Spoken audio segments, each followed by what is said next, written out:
Good morning, children. Today we will study some electrokinetic potential or zeta potential.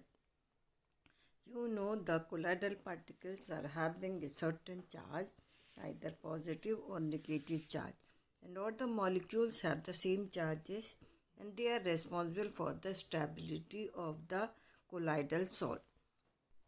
Out of the various theories of charges present on the colloidal particles that you have studied, the preferential adsorption of ions is considered as the best explanation.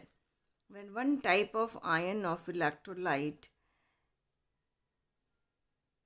are adsorbed on the surface of the colloidal particle, it forms a double layer. It attracts the counter ion from the medium, forming a second layer which is mobile and is called as the diffuse layer. The colloidal particle you can see in the figure, the silver iodide ion adsorbs preferentially the iodide ion.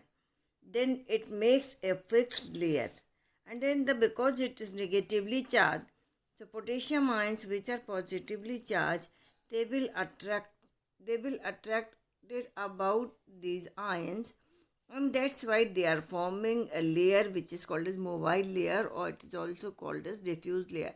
That means the potassium ion will come closer to the ion, then they will move away. So this layer is called as the diffused layer.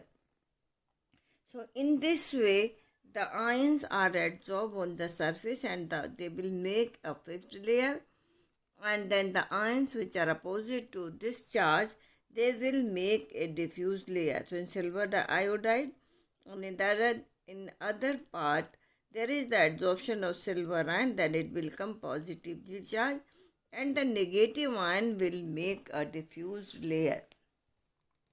The double layer of opposite charges thus formed is called Helmholtz electrical double layer. As a result, a difference of potential exists between the fixed layer and the diffused layer. This potential difference is known as electrokinetic potential or zeta potential. Due to the mobility of the opposite ions towards the fixed layer, there is a difference in the charges, and then this charge due to the difference in the potential between the two charges, and the potential developed is called as electrokinetic potential or the zeta potential. The double layer of opposite charges formed is called as Helmholtz electrical double layer. So as a difference of potential exists between the fixed layer and the diffuse layer, this potential difference is known as electrokinetic potential or zeta potential. Now we will study the other property, that we can say the electric property. And then it is called as electrophoresis or cataphoresis. The existence of the electrical charge, positive or negative, can be shown by the presence of electrophoresis, also called as cataphoresis, which involves the movement of colloidal particles towards one or the other electrode when placed under the influence of an electric field. The movement of colloidal particles under the influence of an electric field is called as electrophoresis. When we applied an electrical field to a colloidal solid, then the particles either having the positive or negative charge. So when we pass electricity through the colloidal solid, then the particle will move toward the opposite electrode. So this movement of colloidal particle under the influence of the electric field is called as electrophoresis or cataphoresis. As soon as the colloidal particles reach the oppositely charged electrode, they get neutralized, because they will be neutralized and hence coagulated. They will be precipitated there. Electrophoresis can be used to find out the nature of the charge and the colloidal particles. You can see this electrophoresis in the diagram. First is before the electrophoresis, the colloidal particles are spreaded, they are dispersed in the medium. In the second diagram, you can see after electrophoresis, then this you can see the charges are negatively charged, and that's why they will move toward the positive electrode. There they will be neutralized and will be precipitated. So this is for the electrolysis. Before electrophoresis, the term used was the cataphoresis.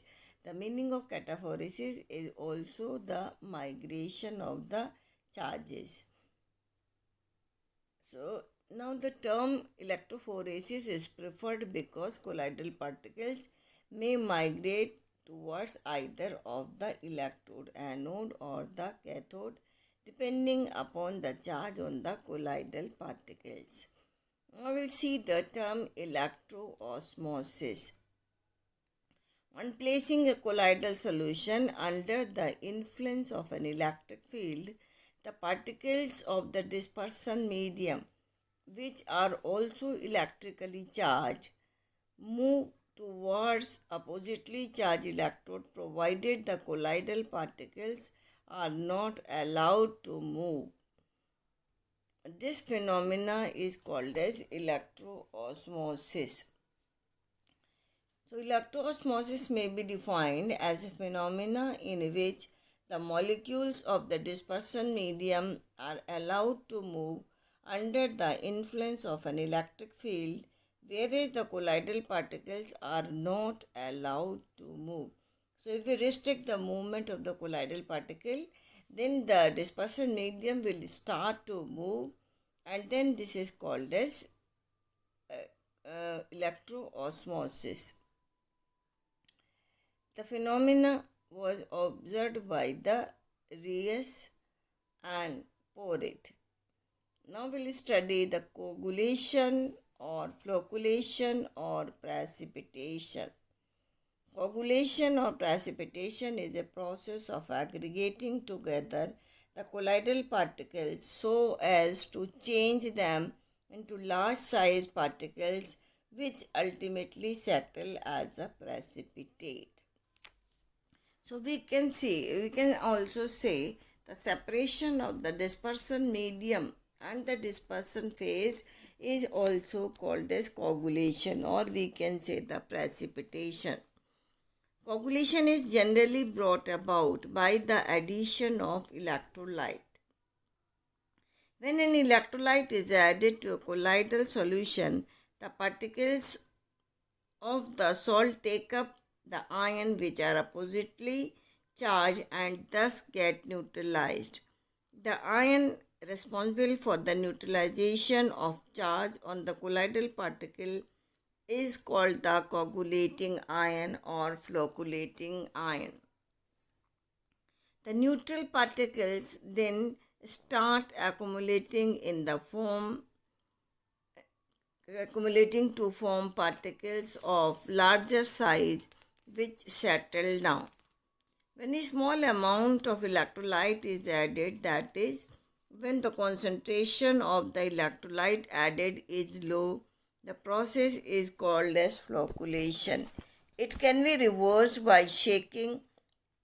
However, at higher concentration, coagulation takes place and the process cannot be reversed simply by shaking. The minimum amount of an electrolyte that must be added to 1 liter of a colloidal solution so as to bring about complete coagulation is called the coagulation or flocculation or precipitation value of the electrolyte. Thus, smaller is the coagulation value of an electrolyte, greater is the coagulating or precipitating power. This is the power of the coagulating electrolyte. So when we use the amount of electrolyte, normally it is given in the millimoles. and then we add to 1 liter of the colloidal salt, and if the precipitation occur, then this value is called as coagulating values. Now we'll study about the coagulation of the colloidal particles by adding an electrolyte. Now this rule is called as Hardy-Schulze rule, and this is based on the valency of the ion. The quantity of the electrolyte which is required to coagulate a definite amount of a colloidal solution depends upon the valency of the coagulating ion. That is, the ion having a charge opposite to that of the colloidal particle. This observation of Hardy and Schulze is known as Hardy-Schulze rule. The main points of this may be stated as follows.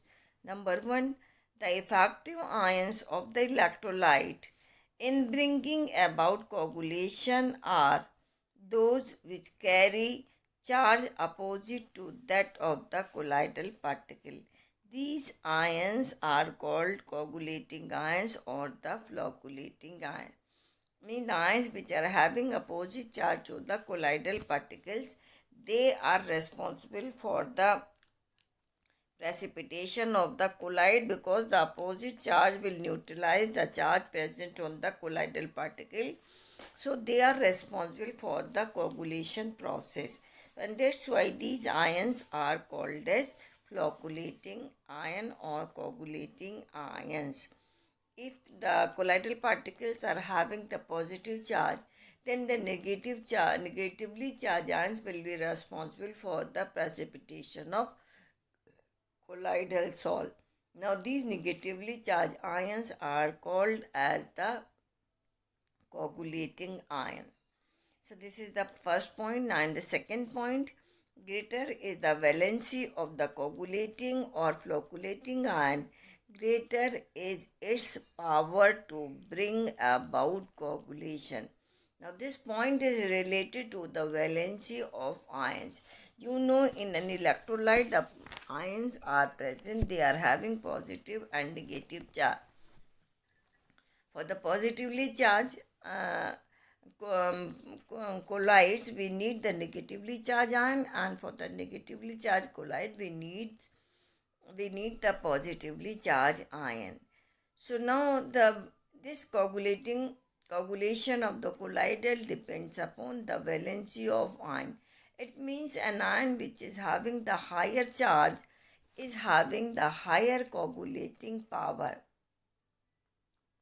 So you know, suppose we can take the example for the negatively charged salt like arsenic sulfide. The coagulating powers of the cations are in the order of the highest for the aluminium, then for barium is 2 positive, and then sodium is 1 positive. The aluminium is having the highest valency, and that's why it is having the highest coagulating power.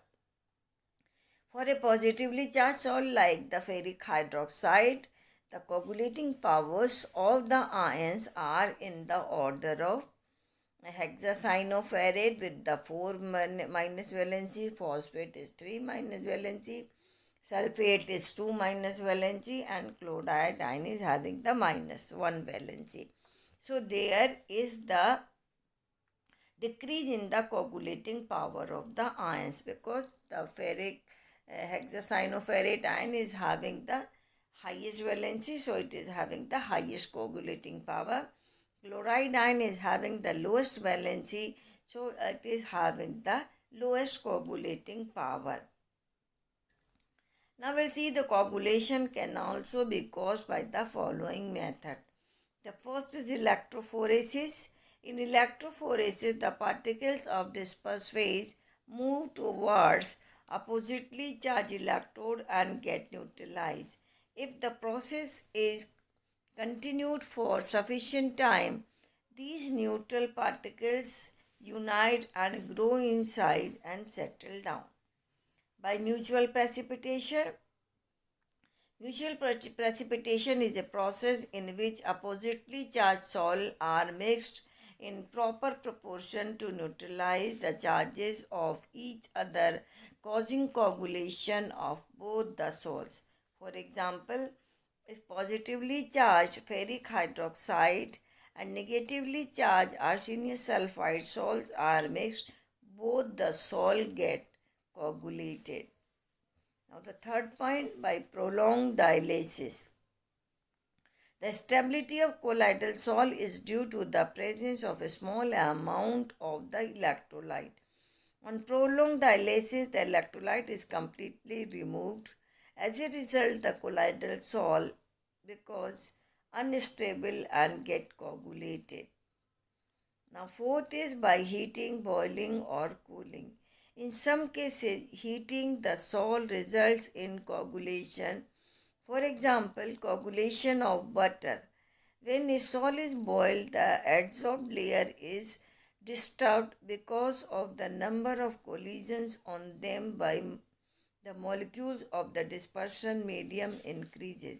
Consequently, the charge on the particles decreases, hence the stability decreases, leading to their settling down of a precipitation. Similarly, in some cases, cooling the salt results in coagulation. For example, coagulation of milk, that is, on cooling milk, fats start floating on the surface. Colloids around us. There are many phenomena which can be explained in the form of the colloidal solution. The first is the blue color of the sky. The dust particle along with water suspended in air scatter blue light which reaches our eyes and the sky looks blue to us. This is the scattering of light that these dirt particle scatter the blue light. That's why the sky looks blue to us. The second is the clouds. The clouds are aerosols having small droplets of water suspended in air. I am repeating, clouds are aerosols. That means aerosol means the dispersion medium is air having small droplets of water suspended in the air. The third is blood. Blood is a colloidal solution of an albuminoid, and the stoppage of bleeding on applying ferric chloride solution is due to coagulation of blood forming a clot. The four food articles, milk, butter, ice cream, fruit juices, etc. are of colloidal nature. Now fifth is formation of delta. River water is colloidal solution of clay. Sea water contains a number of electrolytes present in it. As soon as the river water comes in contact with the sea water, the electrolytes present in the sea water coagulate and colloidal solution of clay, resulting in its deposition with the formation of delta. So the sea water contains the many electrolytes into it, and that will cause the precipitation of the river water. So the clay will be precipitated there and will be accumulated, forming the delta. Now we'll see the application of colloid. The first is in medicine.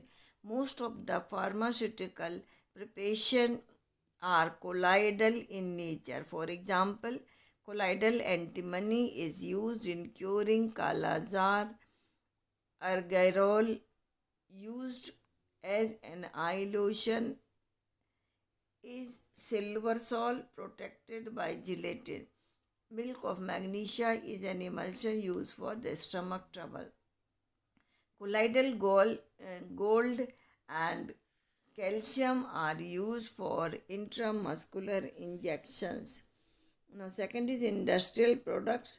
Paints, ink, rubber, synthetic plastic, graphite, lubricant, cement, etc. are all colloidal solution. Then tanning. When a hide which contains positively charged particles is soaked in tannin which has negatively charged particles, mutual coagulation takes place. It results in the hardening of leather. This process is known as tanning. Then purification of drinking water. The water from river contains negatively charged clay particles. On addition of alum, which yields trivalent aluminium ion in the solution, the negatively charged on charge the negative charge on the clay particles is neutralized, and consequently they precipitate out and settle down at the bottom. The clear water is left at the top and can be decanted off. So this is the way by which we can purify the drinking water. This process is also called as loading. So by the use of the alums, we can convert this water into the pure water.